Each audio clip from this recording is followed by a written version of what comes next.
Be ready. 3, 2, 1, start. In the rejoinder affidavit filed by the petitioner against the contentions raised in the writ petition, he denied the affirmance made in the counter affidavit and stated that no demand notice was given to the petitioner nor the allotment cancellation order dated 23rd August 2006 was ever given to the petitioner, and no such documents have been annexed within the counter affidavit, and hence the cancellation order was not in the notice of the petitioner and is denied. The cancellation order was never served upon the petitioner. Only a communication regarding the said order was given by respondent number 2, on the basis of which he immediately applied for recall of the cancellation order on 24th August 2006.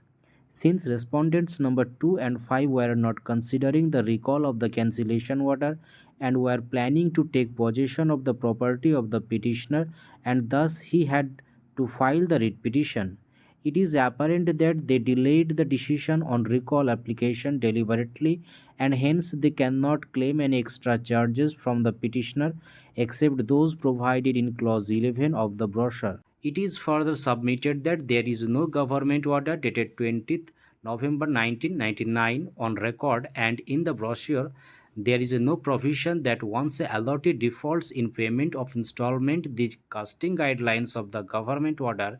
dated 20th November 1999 shall be applied to his case, and the conditions given in para 11 of the brochure has become redundant. Therefore, the petitioner cannot be compelled to pay charges beyond the scope and ambit of clause 11 of the brochure.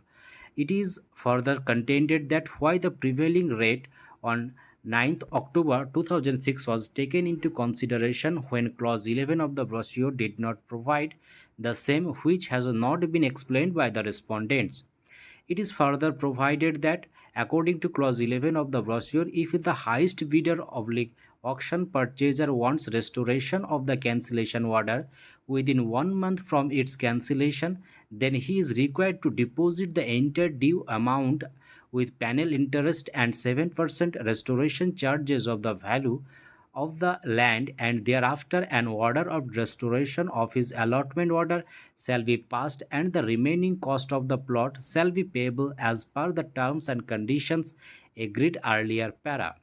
From the contentions raised in the accompanying affidavit to the writ petition, in the counter affidavit and rejoinder affidavit, the main controversy which arises in the present writ petition is whether the parties who have entered into an agreement as per contentions of the petitioner vide annexure 2, and it is not denied by the respondents whether the parties of the contract or agreement are bound by the terms of the agreement as they were on the date of the execution of agreement, that is